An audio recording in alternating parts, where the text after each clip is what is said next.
বিএনপির এই উপজেলার যুগ্ম আহ্বায়ক প্রবীণ জননেতা গোলাম সরোয়ার হোসেন, অত্যন্ত প্রবীণ জননেতা, বিজ্ঞ রাজনীতিবিদ।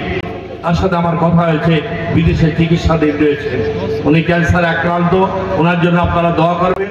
এই জনপদেরই একজন কৃতি সন্তান, একজন সমাজসেবক, একজন সফল রাজনীতিবিদ, একজন সংগ্রামী জননেতা গোলাম হোসেন সরহাজি নামে পরিচিত। বিগত সরকারের আমলে 17 বছর আওয়ামী দুঃশাসনে এইখানের মন্ত্রী ছিল, মেয়র ছিল, এইখানে তালেবদার আব্দুল খালেক, তার স্ত্রী হাবিবুল্লাহ মন্ত্রী এমপি ছিলেন। এই সন্ত্রাসের জনপদ হিসেবে গড়ে তুলেছিলেন এই বাগেরহাট। এই বাগেরহাটের রামপুর উপজেলার 10টি ইউনিয়নে সন্ত্রাসের রাজত্ব কায়েম করেছিল এই তালুকদার আব্দুল খালেক। মল্লিকের বাড়ি তার বাড়ি। খুলনা মহানগর বিএনপির আওয়ামী লীগের সভাপতি, খুলনার মেয়র, তার স্ত্রী রামপাল বাংলার অবৈধভাবে এমপি হয়ে, মন্ত্রী হয়ে অত্যাচার নির্যাতন করেছে, সন্ত্রাসের জনপদে পরিণত করেছেন। বিএনপির হাজার হাজার নেতা কর্মীকে পঙ্গু করেছেন, ঘর ছাড়া বাড়ি ছাড়া করেছেন, মিথ্যা মামলা দিয়ে কারাগারে নির্যাতিত করেছেন। আমাদের বাগেরহাটে অসংখ্য মানুষকে হত্যা করেছেন। ছাত্র দলের সাব্বিরকে হত্যা করেছেন, ইমাদুলকে হত্যা করেছেন, আলু ভুয়াকে হত্যা করেছেন, আজাদকে হত্যা করেছেন, সজীব হাওলাদারকে হত্যা করেছেন। এভাবে অসংখ্য মানুষকে হত্যা করেছেন, হাজার হাজার মানুষকে পঙ্গু করে দিয়েছে, হাজার হাজার মানুষকে অত্যাচার নির্যাতন করে ঘর বাড়ি ছাড়া করেছেন। এই মল্লিকের বেড়ের ইউনিয়নের 18টি বাড়ি ঘুরিয়ে দিয়েছেন। এখানে নেতৃবৃন্দ রয়েছে, অ্যাডভোকেট হুমায়ুন এবং হালিম সাহেব, শেখ আলামিন রয়েছে। এখানে ভুজপুর ইউনিয়নে অত্যাচার নির্যাতন করেছে। আমি তাদের উদ্দেশ্যে বলতে চাই, বিএনপি জাতীয়তাবাদী দল একটি সন্ত্রাস মুক্ত, দুর্নীতিমুক্ত, মাদক মুক্ত, নৈরাজ্য মুক্ত, বৈষম্যহীন একটি আইনের শাসনের সমাজ প্রতিষ্ঠা নির্মাণ করতে চায়। আমরা মানুষের জানমাল, নাগরিকের নিরাপত্তা দিতে চাই। আমরা সমাজে ইনসাফ প্রতিষ্ঠা করতে চাই, ন্যায় বিচার প্রতিষ্ঠা করতে চাই। যেখানে অন্যায়, অত্যাচার, নির্যাতন, সেখানে জাতীয়তাবাদী দলের নেতা কর্মীরা প্রতিবাদ মুখর হবে। দুঃশাসন, দুর্নীতি, অন্যায়, অত্যাচার, দখলবাজ, সন্ত্রাস, নৈরাজ্য, চাঁদাবাজের বিরুদ্ধে আমরা সামাজিক এবং রাজনৈতিক প্রতিরোধ গড়ে তুলব। এটি হলো আমাদের অঙ্গীকার এবং স্বভাব।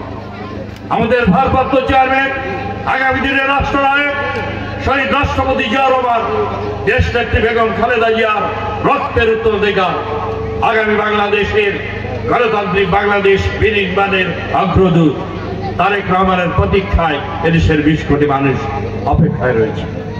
তার হাত ধরেই আমরা একটি শোষণ মুক্ত, ন্যায় ভিত্তিক আইনের শাসনের, মানুষের অধিকার প্রতিষ্ঠার গণতান্ত্রিক বাংলাদেশ, সাম্যের বাংলাদেশ, ইনসাফের বাংলাদেশ, সত্য ন্যায়ের বাংলাদেশ আমরা প্রতিষ্ঠা করব।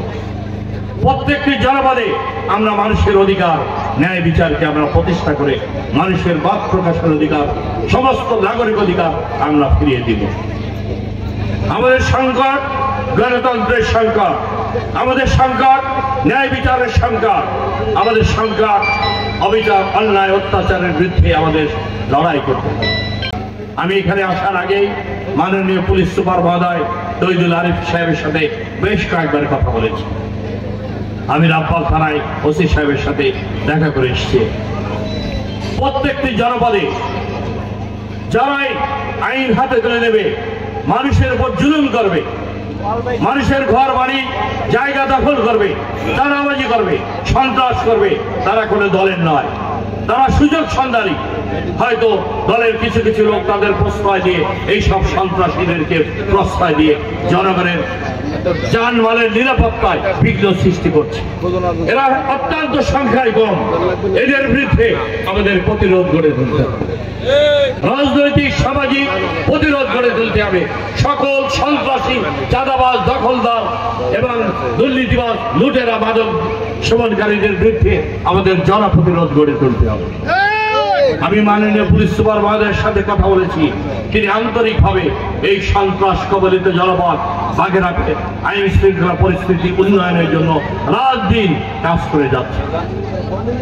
অনেক অবস্থার উন্নতি হয়েছে, সন্ত্রাসীদেরকে গ্রেপ্তার করা হয়েছে, তারপরেও অনেক সন্ত্রাসীরা এখন রয়ে গেছে, তারা জনগণের বিঘ্ন সৃষ্টি করছে, তারা বিভিন্নভাবে জননিরাপত্তা বিঘ্নিত করছে, মানুষের জানমালের বিঘ্ন সৃষ্টি করছে।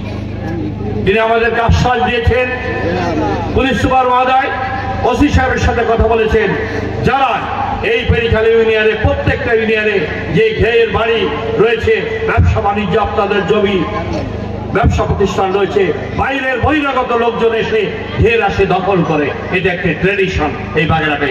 আওয়ামী লীগের 17 বছর এটা ছিল, ঠিক কিনা আপনারা বলেন? আজকের এই ট্রেডিশনের বিরুদ্ধে আমাদের রুখে দাঁড়াতে হবে। আপনাদের ইউনিয়নের সম্পদ, ঘের বাড়ি, জমি আপনারা দখল করবেন, আপনারাই মালিক। বহিরাগত সন্ত্রাসী কোন ইউনিয়নে সেই চাঁদাবাজি ঘের দখল করতে পারবে না, তাদের বিরুদ্ধে আমরা প্রতিরোধ গড়ে তুলব। আমরা সামাজিক রাজনৈতিক প্রতিরোধের পাশাপাশি আইন প্রয়োগের সংস্থা পুলিশের হাতে তাদেরকে আমরা তুলে দেব। আপনাদের পাশে আমরা রয়েছি, সকল অন্যায় অত্যাচারের বিরুদ্ধে আমরা রুখে দাঁড়াবো, আপনাদের পাশে থাকবো। বিগত 17 বছর আওয়ামী দুঃশাসনের বিরুদ্ধে লড়াই করতে গিয়ে 6 বার আমি কারাগারে গিয়েছি, গুলিবিদ্ধ হয়েছি 3 বার রাজপথে, আমি কারাগারে নির্যাতিত হয়েছি 36